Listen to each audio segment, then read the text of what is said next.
కుక్కతోక పట్టుకొని గోదావరి ఈదడం అనే సామెత విన్నాం కదా. సేమ్ అట్లనే ఉంది తెలంగాణలో కమిషన్లు, కాలయాపనలు, ఎంక్వైరీల పరిస్థితి. కాళేశ్వరం కమిషను, ఈ కార్ రేసింగ్ మీద ఎంక్వైరీ ఇట్లా అన్నీ అయిపోయినాయి. ఇప్పుడు విద్యుత్ కొనుగోళ్ల మీద సిబిఐని ఎంక్వైరీ చేయమని చెప్పి తెలంగాణ కేబినెట్ రిక్వెస్ట్ చేసింది. కాళేశ్వరం ప్రాజెక్టు మీద ఒక కమిషన్ వేసి ఆల్మోస్ట్ ఏడాదిన్నర పాటు ఆ కమిషన్ని నడిపి 615 పేజీల రిపోర్ట్ ఇస్తే ఆ రిపోర్ట్ని తీసుకెళ్లి చెత్తకుండీలో వేయండి అని చెప్పి హైకోర్టు గట్టిగా మొట్టికాయలేసింది. అసలు ఈ కమిషన్ అనేది నిబంధనల ప్రకారం నడవలేదు, ఎంక్వైరీ అనేది పూర్తిగా నిబంధనలకు విరుద్ధంగా జరిగింది. సో ఈ రిపోర్ట్ని పరిగణలోకి తీసుకొని ఎట్లాంటి చర్యలు తీసుకోవద్దు అని చెప్పి చాలా గట్టిగానే చెప్పింది. అసలు ఆ రిపోర్టే పనికిరాదు, ఆ రిపోర్టే నిబంధనలకు విరుద్ధంగా తయారైందంటే దాన్ని ఇప్పుడు సిబిఐ ఎంక్వైరీకి స్వీకరించడం అనేది సందేహాస్పదమే. ఒకవేళ సిబిఐ దాన్ని టేకప్ చేసి ఎంక్వైరీ చేసినా ఆ ఎంక్వైరీ కోర్టులలో నిలబడుతుందా అనేది కూడా సందేహం. ఇప్పుడు ఇంకో కేసు, విద్యుత్ కొనుగోళ్లు భద్రాద్రి, యాదాద్రి పవర్ ప్లాంట్లలో అక్రమాలు జరిగినాయి అనుకుంటూ ఇంకో కమిషన్ వేసింది కాంగ్రెస్ గవర్నమెంట్. అసలు ఇక్కడ మనం ప్రధానంగా మాట్లాడుకోవాల్సింది ఏంటంటే సిబిఐ ఒక కేసుని ఎట్లా టేకప్ చేస్తుంది. సిబిఐ ఒక కేసుని టేకప్ చేయాలంటే ఒక 4-5 ఇష్యూస్లో ఏదో ఒకటి అందులో ఉండాలి. ఫస్ట్ ఏంటంటే అంతర్రాష్ట్రాలు, అంటే 2-3 రాష్ట్రాలతో ముడిపడి ఉన్న కేసు అయితే దాన్ని సిబిఐ ఎంక్వైరీ చేస్తుంది. అట్లనే చాలా తీవ్రమైన ఆర్థిక నేరాలు, చాలా తీవ్రమైన మోసాలు, పెద్ద ఎత్తున జరిగిన మోసాల విషయంలో సిబిఐ ఎంక్వైరీ చేస్తుంది.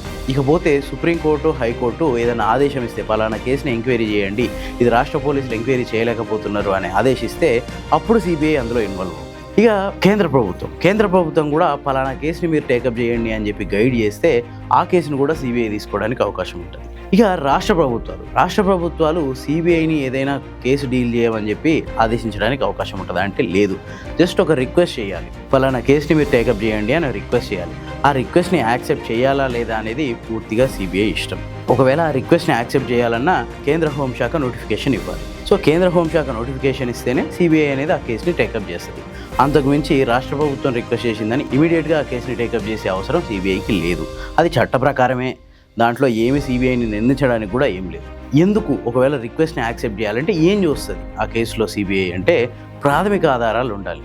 ఆ ప్రాథమిక ఆధారాలు ఉంటేనే ఆ కేసు నిజమే అని చెప్పి సిబిఐ నమ్మితేనే ఆ కేసుని టేకప్ చేయడానికి సిబిఐ ముందుకు రావచ్చు. సో ఇప్పుడు ఈ కేసు ఒక్కసారి ఈ విద్యుత్ కొనుగోలు వ్యవహారం మీద ఒకసారి చూద్దాం.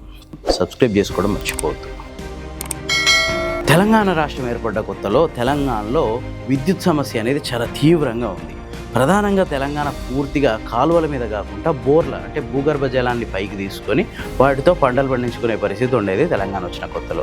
మరి దీనికి కావాల్సింది ఏంది? బోర్లు నడవాలంటే కరెంటు కావాలి, పరిశ్రమలు నడవాలంటే కరెంటు కావాలి. ఆంధ్రప్రదేశ్, తెలంగాణ విడిపోయిన తర్వాత ప్రధానంగా మనకు వచ్చిన సమస్య ఏంటంటే కరెంటు సమస్య.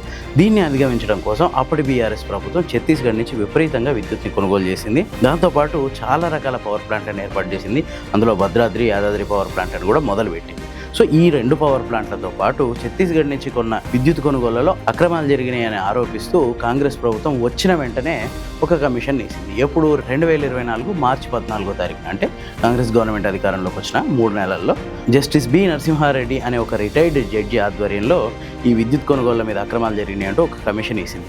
అయితే ఈ జస్టిస్ బి నరసింహారెడ్డి ఏం చేశారంటే ఆయన ఎట్లాంటి ఎంక్వైరీ మొదలు పెట్టక ముందుకే విద్యుత్ కొనుగోళ్లలో అక్రమాలు జరిగినాయి అని చెప్పి మీడియాకి లీకులు ఇచ్చాడు. దాంతో ఇమీడియట్గా బీఆర్ఎస్ అధినేత కేసీఆర్ హైకోర్టుకి వెళ్ళిండు. ఏమని? అసలు ఆయన ఎంక్వైరీనే స్టార్ట్ చేయలేదు, ఎంక్వైరీ స్టార్ట్ చేయకుండా అసలు ఆయన అందులో అక్రమాలు జరిగినాయని ఆయన ఎట్లా చెప్తారు? ఒకవేళ ఆయన ఎంక్వైరీ చేసిన తర్వాత కూడా ఆ రిపోర్ట్ని ముందు రాష్ట్ర ప్రభుత్వానికి సబ్మిట్ చేయాలి, రాష్ట్ర ప్రభుత్వం దాన్ని బయటపెడుతుంది. అట్లాంటిది అసలు ఎంక్వైరీనే స్టార్ట్ కాకుండా అందులో అక్రమాలు జరిగినాయని ఈయన ఎట్లా చెప్తారు? ఈయన పూర్తిగా కాంగ్రెస్ పక్షపాతిగా వ్యవహరిస్తున్నాడు, కావాలని కక్ష తీర్చుకోవడానికి కాంగ్రెస్ ఈ కమిషన్ వేసిందని చెప్పి కేసీఆర్ కోర్టుకి వెళ్ళడంతో హైకోర్టు జస్టిస్ బి నరసింహారెడ్డిని ఆ కమిషన్ నుంచి తప్పుకోవాలని సూచించింది. దాంతో జస్టిస్ బి నరసింహారెడ్డి ఆ కమిషన్ నుంచి తప్పుకొని జస్టిస్ మదన్ బి లోకూర్ అనే ఇంకో రిటైర్డ్ జడ్జికి ఆ కమిషన్ బాధ్యతలు వచ్చినాయి. 2024 జూలైలో ఈ ఇన్సిడెంట్ జరిగింది. అప్పటి నుంచి, అంటే 2024 జూలై నుంచి అక్టోబర్ వరకు, అంటే జూలై, ఆగస్టు, సెప్టెంబర్, అక్టోబర్ 4 నెలల పాటు Justice Madan B Lokur enquiry చేసి ఒక 114 పేజీల రిపోర్ట్ని గవర్నమెంట్కి సబ్మిట్ చేసిండు. ఎప్పుడు ఇది జరిగింది? 2024 అక్టోబర్.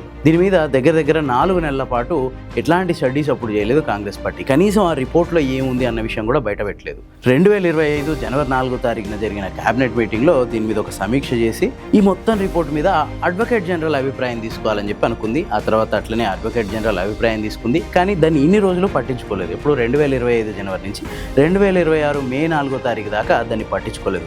పట్టించుకోకుండా సడన్గా మే 6వ తారీఖున బీఆర్ఎస్ గవర్నమెంట్ రైతు గోసా పేరుతో ఒక సభ పెట్టే నేపథ్యంలో, అట్లనే మే 10వ తారీఖున పీఎం మోదీ తెలంగాణకు రానున్న నేపథ్యంలో ఈ కేసుని సడన్గా ప్రొజెక్ట్ చేస్తుంది. అంటే ఆల్మోస్ట్ సంవత్సరంన్నర నుంచి తొక్కిపెట్టిన రిపోర్ట్ని ఇప్పటికీ ఆ రిపోర్ట్ని బయటికి తీయలేదు.